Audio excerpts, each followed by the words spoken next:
This story begins with a chair. During my childhood in my grandparents' home, there was a chair that no one was allowed to sit in. It was made of simple, dark stained wood, and it had a square frame and a ladder back. It was conspicuously placed outside of the natural seating arrangement of the room, up against a wall, and when visitors would see the lone peculiar chair, they would ask my grandmother, "What's with the chair?"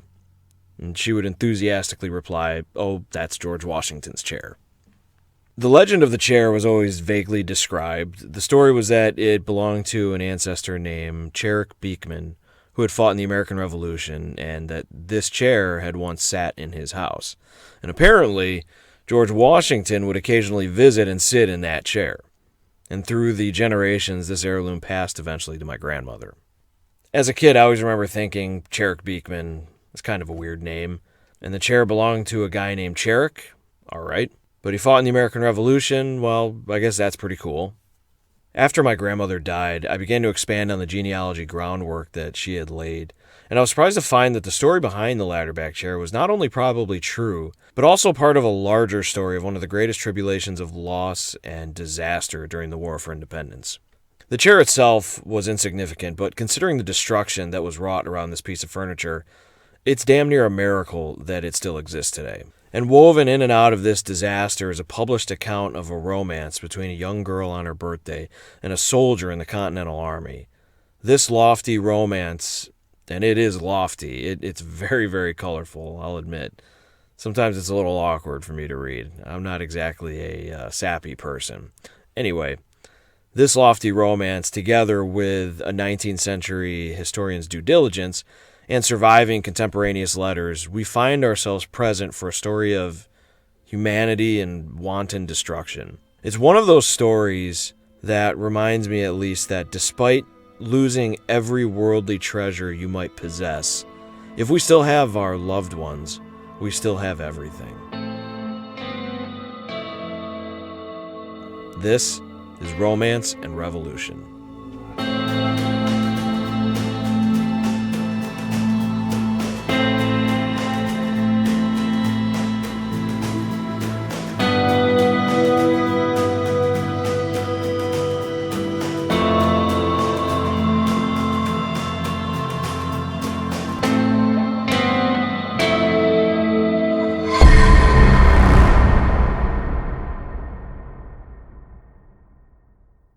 107 years ago, on the 16th of October, a perfect day of Indian summer, a small village nestling under the Catskill Mountains was startled in the early morning by the cry, "The British soldiers are coming." End quote. That's from The Brave Little Maid of the Revolution by Mary Westbrook, 1884. The cry that the British are coming belongs to more people than just Paul Revere. In the fall of 1777, Kingston, New York was a special target for the Royal Army, trying to snuff out the American Revolution. Kingston was founded by the Dutch in the early colonial days on the banks of the Hudson River, in the shadow of the Catskill Mountains, as we said. It lays about 90 miles north of New York City. Kingston's founders bought much of the land from the Esopus Indians, which gave way to a tradition of the city often being called Esopus. During the War for Independence, New York was well occupied by the British, so Kingston was chosen as the first capital of the fledgling independent state of New York. Besides it being the state's capital, Kingston was relatively inconsequential to the British war effort. There were no generals or soldiers stationed there, no barracks or weapons cache. All the soldiers were off to war, and so it was mostly inhabited by wives and mothers, daughters, elderly people, slaves, servants, all holding down the home front and all preparing to reap the fall harvest at this time. So, why Kingston? Well, first, it did have a certain symbolic nature to it as the capital of the rebel state. Once New York was finally abandoned to the British, the state legislature convened in the Kingston courthouse. There, they ratified the state's first constitution and elected its first governor, George Clinton. George Washington would often use a particular building in Kingston, known as the Senate House, as his headquarters. And in that house, he may have even had a certain favorite chair.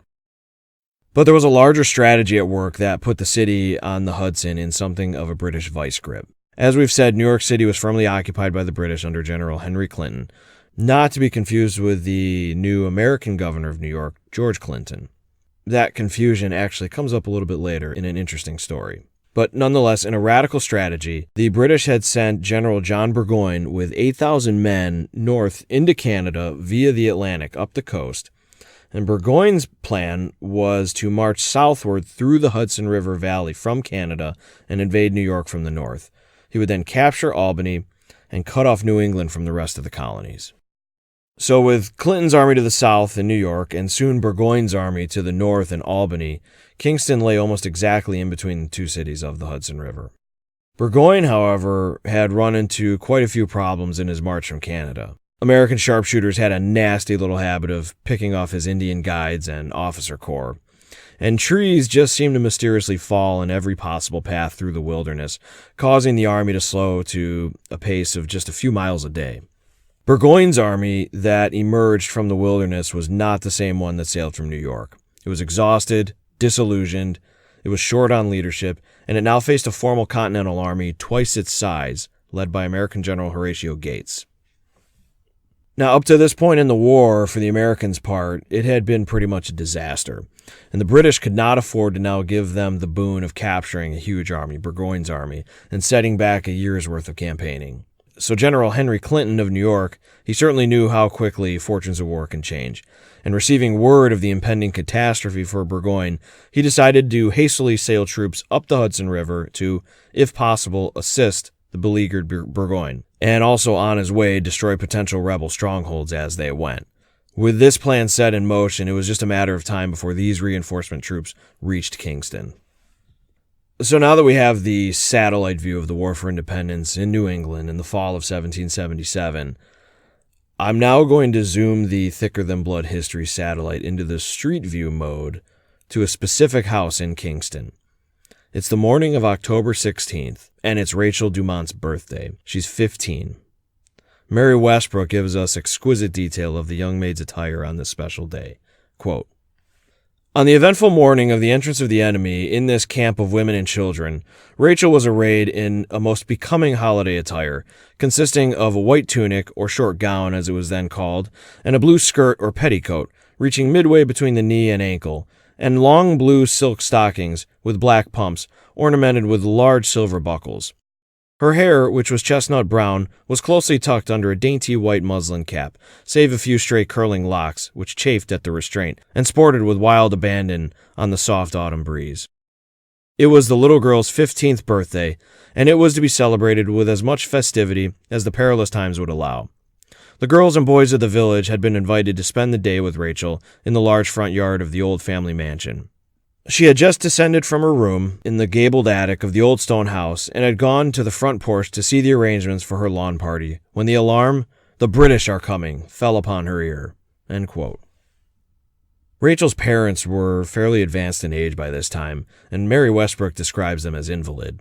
The household also had some 20 African slaves on the property, but most of them, too, either had young children of their own or were invalids themselves.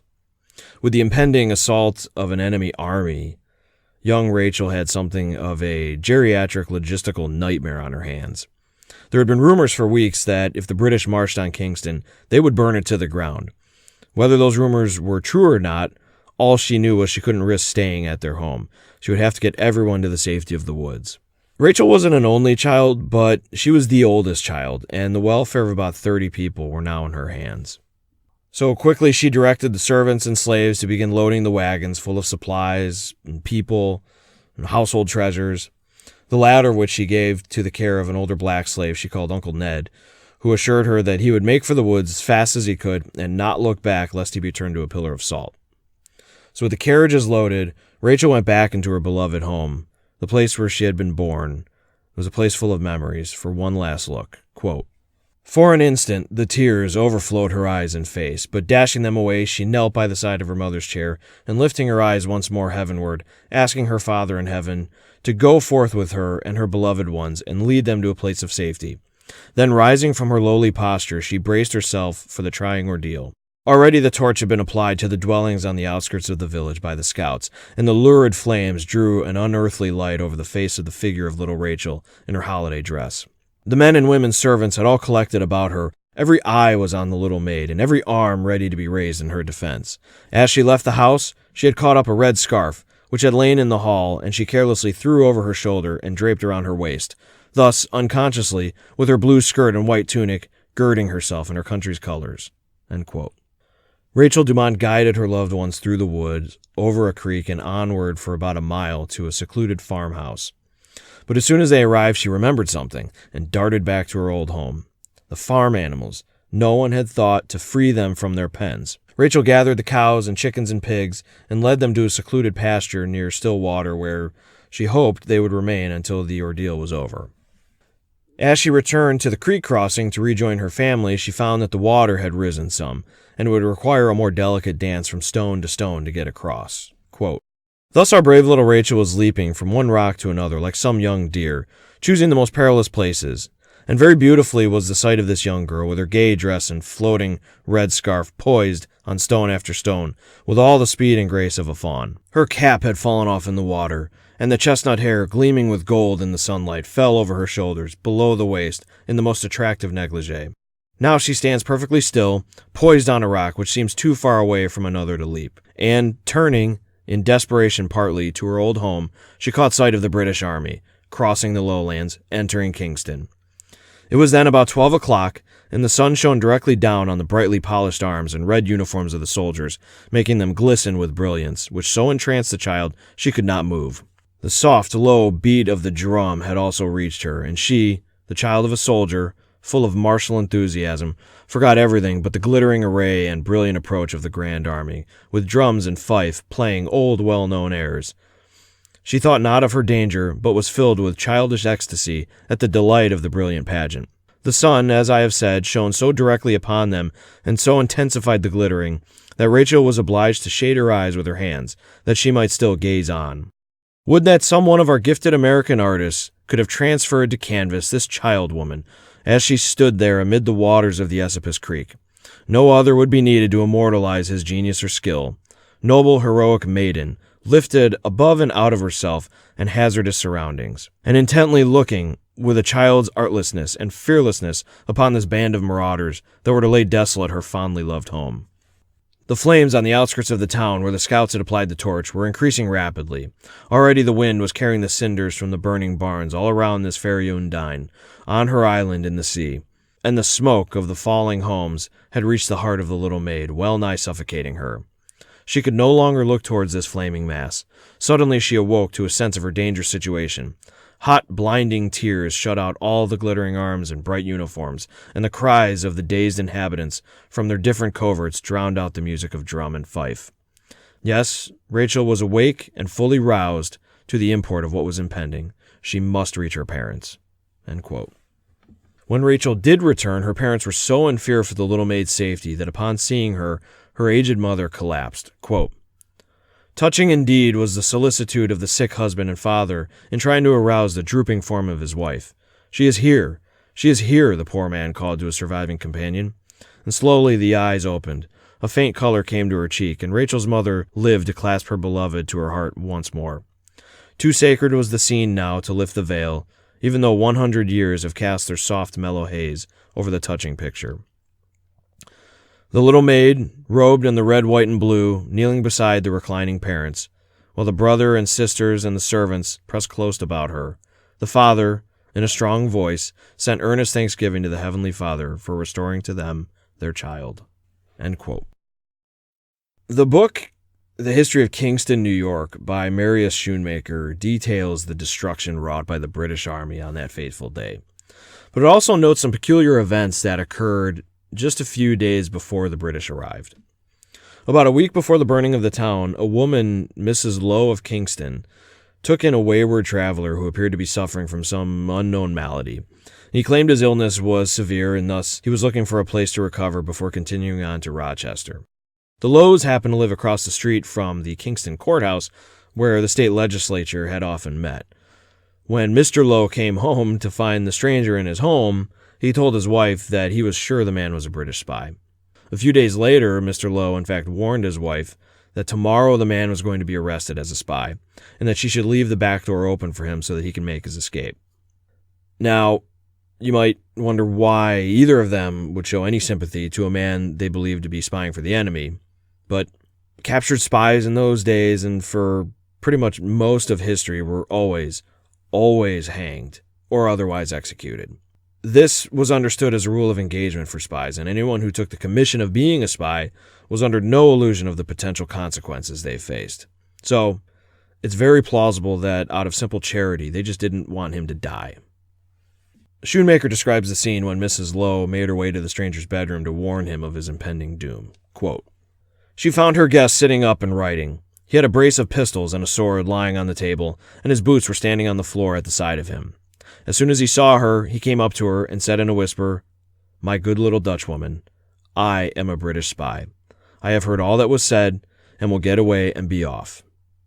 She said to him, 'Promise me one thing, that you will not burn Kingston.' He said he could not do that, but he would promise her that the house would not be burnt and the family would not be injured. He offered her a bag of gold, but she refused to take it." End quote. On October 10th, again about a week prior to the British marching on Kingston, another British spy was on a mission. He was traveling up the Hudson River Valley with a message from General Clinton of New York for General Burgoyne, who, as you may remember, was attempting to invade New York from the north. The man's name was Daniel Taylor, and he happened to be stopped by a group of redcoats who questioned him about his business. But these redcoats were not British. They were, in fact, Continental troops who recently captured a shipment of redcoat uniforms and decided to try them on for a while. Daniel Taylor, thinking himself in good company, asked who the commander of the group was, and the soldier simply replied, "Clinton." Taylor immediately demanded that he be brought before the commander to explain his purpose. But upon reaching the soldiers' headquarters, Daniel Taylor found himself in the presence of American Governor of New York, George Clinton, not British General Henry Clinton. Realizing his deadly error, Daniel Taylor reached into his pocket and shoved something into his mouth and swallowed it. So a physician was called to induce vomiting, which had the desired effect, but Taylor was able to again retrieve the item, shove it into his mouth, and he tried to swallow it again. This time, Governor Clinton demanded that Taylor either immediately produce the object or he would have him hung upside down and cut open to get it. This threat apparently also had the desired effect, as Taylor immediately produced the item. A small silver ball about the size of a bullet that was kept closed with a screw, and within it was a tiny note intended for General Burgoyne. Quote, "Nous y voici," which means here we are, "and nothing now between us but gates. I sincerely hope this little success of ours may facilitate your operations. In answer to your letter of the 28th of September by C.C., I shall only say, I cannot presume to order or even advise for obvious reasons. I heartily wish you success." End quote. Daniel Taylor was eventually hung as a spy for carrying this relatively innocuous note, but Governor Clinton was nonetheless concerned with the fact that General Clinton was aware of Burgoyne's dire predicament in the north, and that he may march up the Hudson to either relieve Burgoyne or simply punish the colonists for their impending victory over Burgoyne. Within a day, both fears were realized when a flotilla of British ships was sighted sailing up the Hudson. Governor Clinton sent word to Kingston that they might be the target of the expedition from New York. On October 15th, spotters in Kingston saw 30 enemy ships landed on the shore opposite the city. Kingston then dispatched a messenger to bring word to Governor Clinton of the immediate need for soldiers. The messenger, however, took his sweet-ass time in making his way to Governor Clinton. Schoonmaker notes that the messenger's home was not in the threatened area of Kingston, and therefore he made his trip as leisurely as possible, despite the urgency of the message. So by the time Governor Clinton found out about the ships at Kingston, it was too late for him to effectively respond. The next morning, as dawn arose over Kingston, the British ships opened fire on a Continental galley called the Lady Washington and blasted away earthworks guarding the mouth of the creek leading into the town. The Continental galley had no hope of resisting the cannonade, and the crew scuttled it to prevent it from falling into the hands of the enemy. With the feeble rebel defenses now out of the way, 2,000 British redcoats landed on the banks of Kingston, led by General John Vaughan. There they burned the abandoned vessels that lay docked, as well as the riverside home of a man named Wilhelmus Huftling. The Kingston militia, roughly 150 men strong, attempted to slow the British, but after a brief skirmish they were forced to retreat up the creek toward the town. Moving up the creek, Vaughn set fire to every house he encountered, and amidst the chaos of the fleeing inhabitants, Vaughn's soldiers captured a black servant or slave and forced him to guide them to the heart of the town. As they marched on the road to Kingston, the soldiers came upon the home of Moses Yeomans, and they put that to the torch. Upon reaching the town, Vaughn had received intelligence that Governor Clinton was en route with intentions on giving General Vaughn more than just women and children to shoot at. Thus, Vaughn ordered his men to split into small detachments and spread out to make quicker work of their marauding. The enemy entered Kingston as the residents were taking care to bury certain priceless mementos and fleeing with others. They came to the tavern of Conrad Elmendorf and set it on fire. Then on the opposite corner, Bogart's Tavern, they set that on fire. When they reached the Elmendorf residence, the widow, Mrs. Elmendorf, she had a meal laid out for the soldiers as a means of appeasement that they might spare her beloved home. It said that they ate the meal and burnt the house. Then they came to the home of Judge Dirk Wynkoop, where all the county's records were kept. Torches burst through the window and set the home ablaze, but the records were gathered and saved by a man named Mr. Banker. The old stone church in the town, with its stained glass windows, was set alight, and along with it, the town courthouse. Everything burns was the British credo for this day. After the courthouse, the pillagers came to the home of Mr. and Mrs. Lowe that we mentioned earlier. Schoonmaker writes that Mrs. Lowe had been racing to pack up the last of her belongings, most importantly her silver spoons. A British troop turned the corner from the courthouse and made for her home. At the head of the column on horseback was the spy who she had lodged out of charity just a week prior. And despite his promises, her house ended up burning to the ground, and in her haste to escape, she forgot her silver spoons.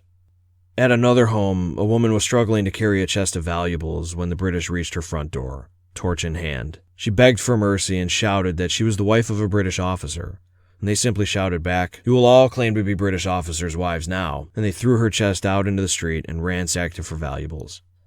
The soldiers then picked up the woman's daughter and carried her off to the next target, with the girl's poor mother chasing and screaming behind them. When they reached the academy of the town, they ripped the girl's earrings out of her ear and let her go back to her mother. Vaughn's men then set torches to the academy, and though it burned, it ended up surviving the blaze. Next, they came to the home of Christopher Tappan, a delegate to the provincial congress. There, he housed records for the fledgling state government. Mrs. Tappan, in her husband's absence, managed to save the state records by carrying them in the skirt of her dress, forgetting her own keepsakes. The flames grew and engulfed the town of Kingston, and a black column of smoke pierced the blue sky. Nearly every home and place of business, every public building and place of worship, every barn, every shed, every coop and stockhouse, all things precious and dear, every pantry full of food, every closet full of clothes, every fireplace mantle with little irreplaceable knickknacks, every painting, book, heirlooms, past, present, and future, all of it, everything was ablaze in a hellfire as hundreds of tear-soaked eyes looked on from the woods. Looking on was all the women, the slaves, the servants, the elderly, and the children of Kingston could do. In 3 hours' time, General Vaughn had reduced the city of Kingston, New York, to a heap of smoldering ashes, and in total, some 300 buildings were completely destroyed. With the fateful deed of the day complete, Vaughn marched his redcoats back to their ships to continue sailing up the Hudson, where more targets for marauding awaited.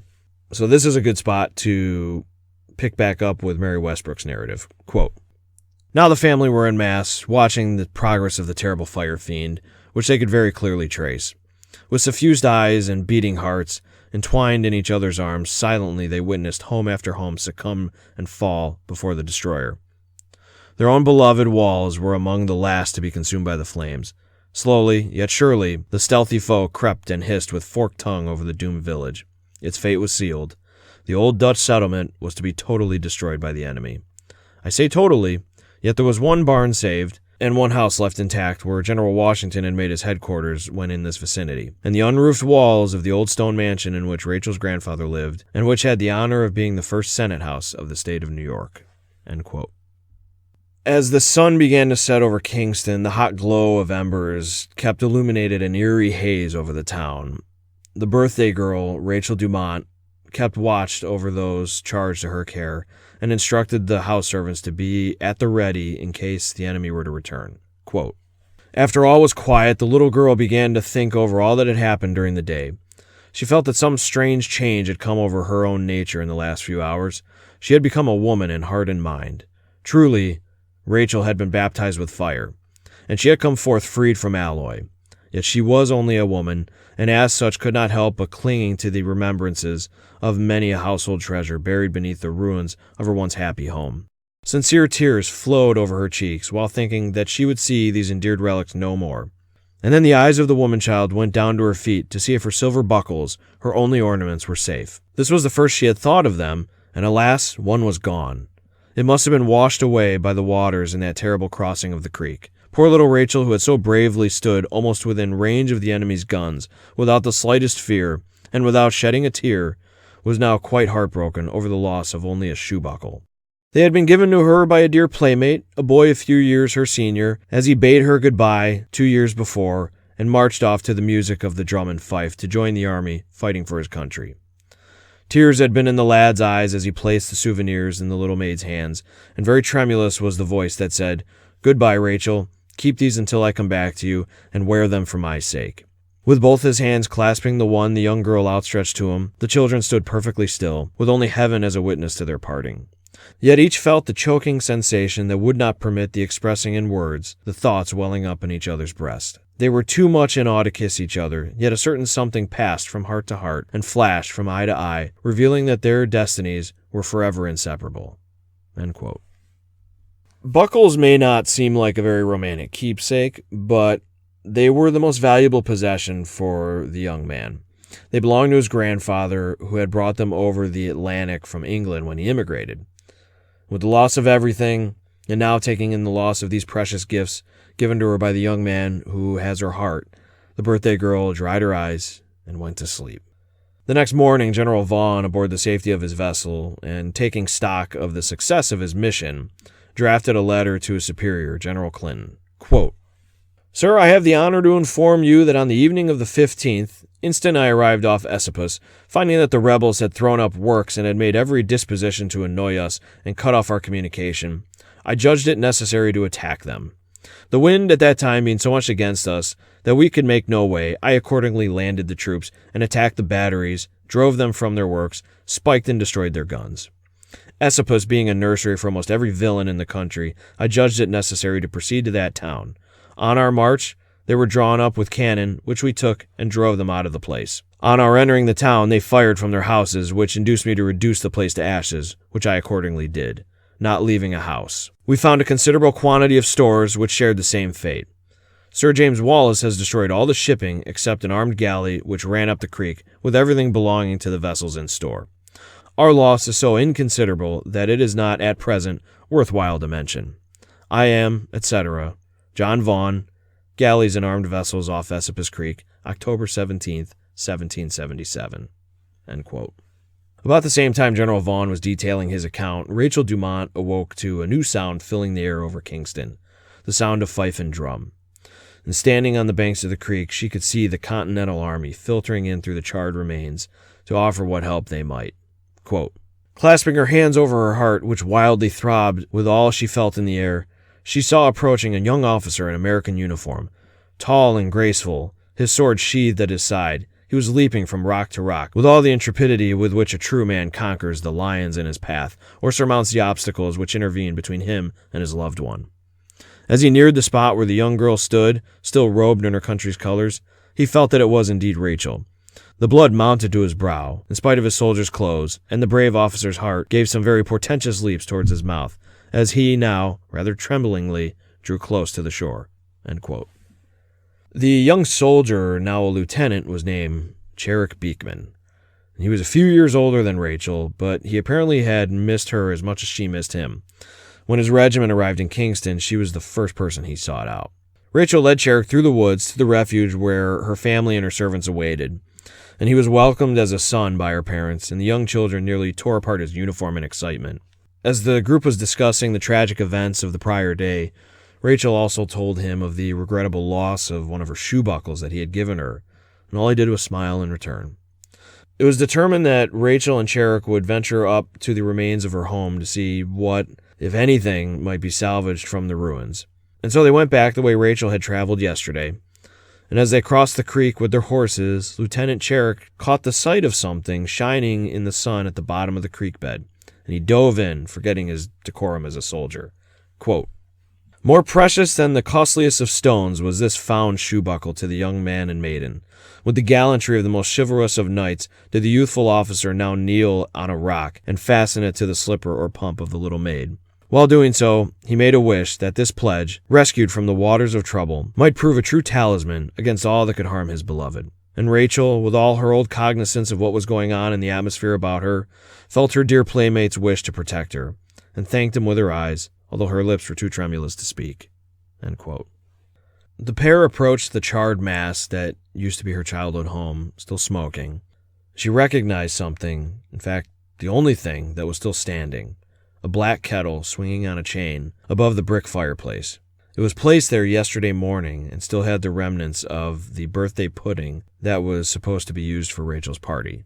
Quote, "The sight of the old kettle, which had been used by Rachel's mother ever since the little girl could remember, brought the relief of tears to the eyes of the homesick child. Passionately, without shame, did she convulsively cry, sobbing as in her early childhood when something had gone wrong. Her friend did not try and stop the flood of tears, as he knew she could not be calm without this nature's remedy. The young girl had cried herself to sleep as she sat on some of the charred timbers encircling the burnt fireplace, with her head pillowed on her arm, as was her wont in early childhood. All this week of suffering had vanished, and Rachel once more was the little mistress, the pet of the household, sitting by her mother's side as she was reclining in her invalid's chair. One glance at the young maid's face, with the happy child smile playing about her lips, told her friend that nature had truly soothed and comforted the weeping girl. She must not be disturbed, and he knew she would soon awake, so he remained perfectly quiet."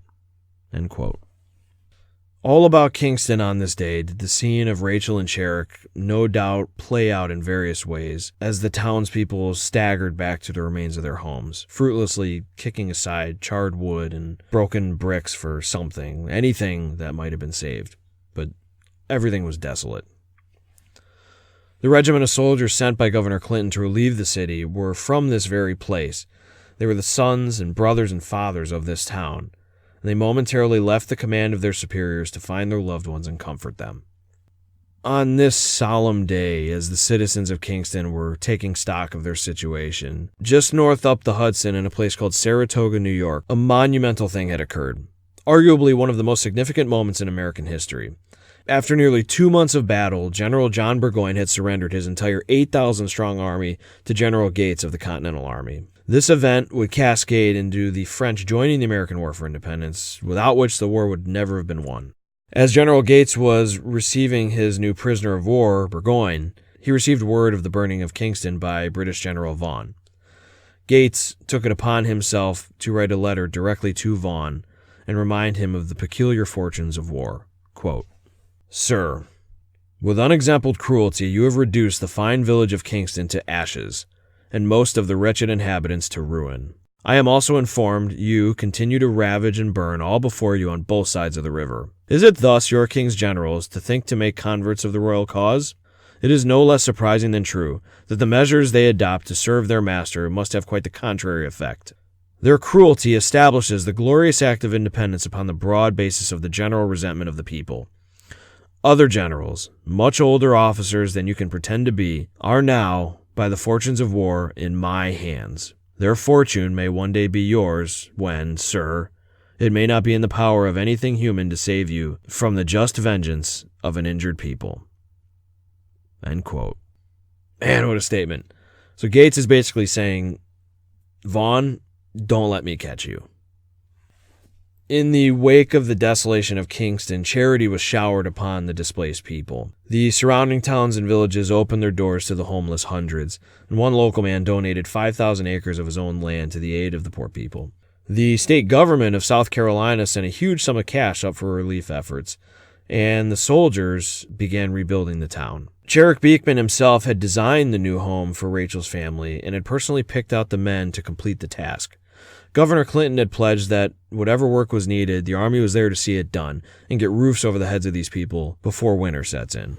During Cherrick's stay, the love between him and Rachel grew even stronger, and they finally worked up the nerve to ask the girl's parents for permission to marry. Quote, "Their hearts were too full for lightly talking now. They were happy, although their country was in the midst of a long war for bare existence, and the young girl was houseless and homeless. They had each other, and this was more than content. They felt that the dear Father had given to them the greatest of blessings. Why then, or how, should they repine? Hand in hand, as was their wont before this cruel war, did they present themselves before the sick parents. Neither was there now much need for words. Both mother and father knew that the children had come for their blessing, and each parental heart went forth to greet them. Still, hand linked in hand, they drew close to the loving parents, and with bowed heads knelt before them. Beautiful, although solemn, was this sacred scene. The hands of mother and father on each lowly bent head, as with uplifting eyes, silently beseeching, they pled for heaven's smile to sanction the betrothal of their darling child. The war was forgotten, that their home had been destroyed, and that they were wanderers on the face of the earth, entered not either heart at this hallowed hour. Too pre-absorbed were they, for the life-happiness of their firstborn idol, to let aught but their child usurp this holy of holies. The sun, which had been for a few moments under a cloud, now sent a bright ray of sunshine over the still kneeling youthful forms, and it did seem as though heaven was smiling. So the parents accepted the bright omen, and both Rachel and Cherrick felt the halo that rested upon them." End quote. Cherrick, however, was not able to stay during the construction. He had orders elsewhere and had to break the news to his darling fiancée. He was to march with General Washington, where the Continental Army would endure the winter encamped at Valley Forge. Quote, "Bravely she bade Cherrick goodbye, bidding her own wildly throbbing heart be still. With an affectionate farewell to each of the family, the young soldier whispered something in the ear of the mother, and with one parting kiss on Rachel's broad, clear brow, and one look in the depths of her dark gray eyes, he was gone. Rachel stood where her beloved had left her, one hand over her heart, and one shading her eyes, intently watching the retreating form of the noble young officer until she could see him no longer. Then, turning to her mother, was clasped to the loving mother heart, where we leave her to be comforted." End quote. Lieutenant Cherrick Beekman did indeed camp at the infamous Valley Forge, and there he endured the terrible suffering experienced by so many soldiers in that winter encampment, an experience that almost dissolved the entire army. But he survived and served the entirety of the war, and I'm actually fortunate enough to have found many records and journals and other doings of his life in the army that don't fall into the scope of this episode.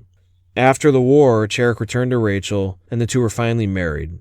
Mary Westbrook recounts the wedding day, quote, "And the bride, beautiful Rachel, tall, lithe, and graceful in every movement. Her dark gray eyes beamed today with a quiet, tender, tremulous joy.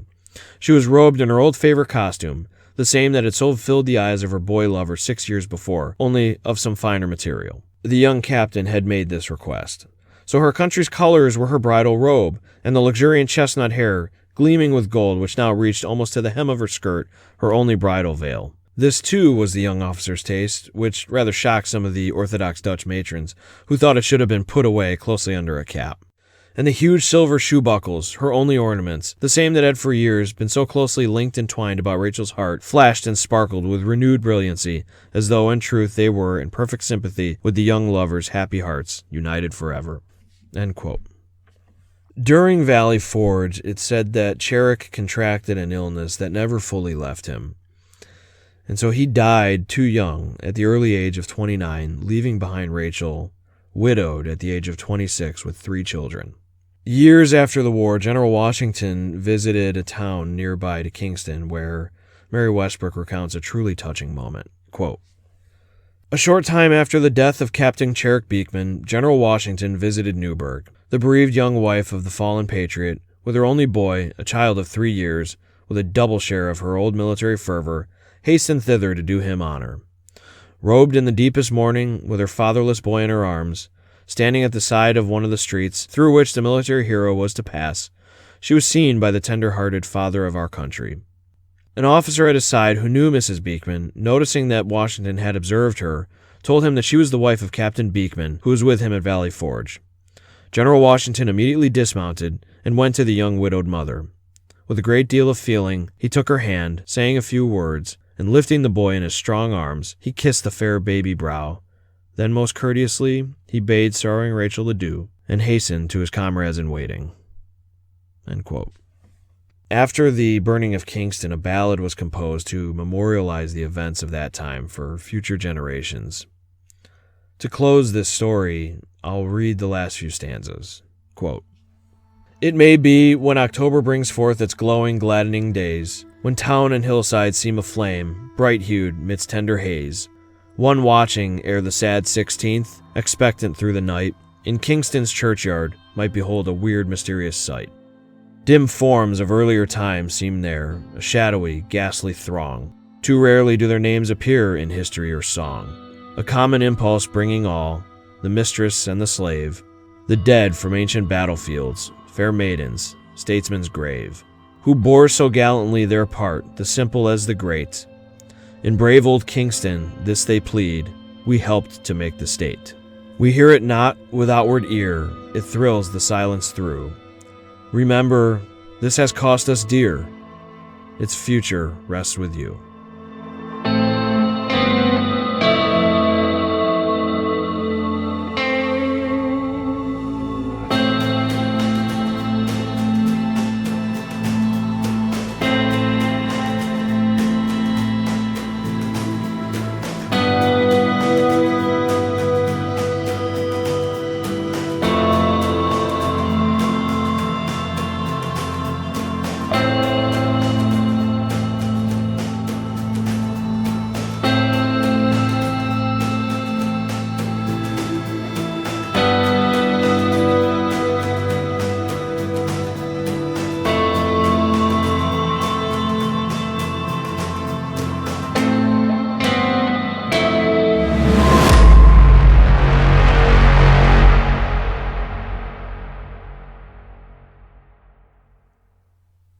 The two main sources for this episode were also both related to Cherrick and Rachel, my ancestors. Marius Schoonmaker wrote The History of Kingston, New York, and he was also elected to the United States Congress for a time. He's the one who consolidated many of the first-hand accounts of what happened on that fateful day. Schoonmaker married a woman named Elizabeth Westbrook, and Elizabeth's sister was Mary Westbrook, author of The Brave Little Maid of the Revolution, where all that colorful romance comes from. Mary Westbrook was the granddaughter of Cherrick and Rachel, and the story of Rachel's 15th birthday was dictated directly to Mary, though being an author, she no doubt added the literary flair and fluff that makes the story so rich. I also want to make a historical notation that you may already know, but throughout most of history, in times of war, the burning or razing or otherwise complete destruction of a village, it was not rare. In fact, it was the norm. So in this way, the British were no more or less brutal than any other army up to that point. But what makes Kingston stand out, and really what makes the American Revolution red meat for historical dogs, is that we have so many records that survive this time period. And these records are punctuated by thousands of journals and logs and other contemporaneous writings.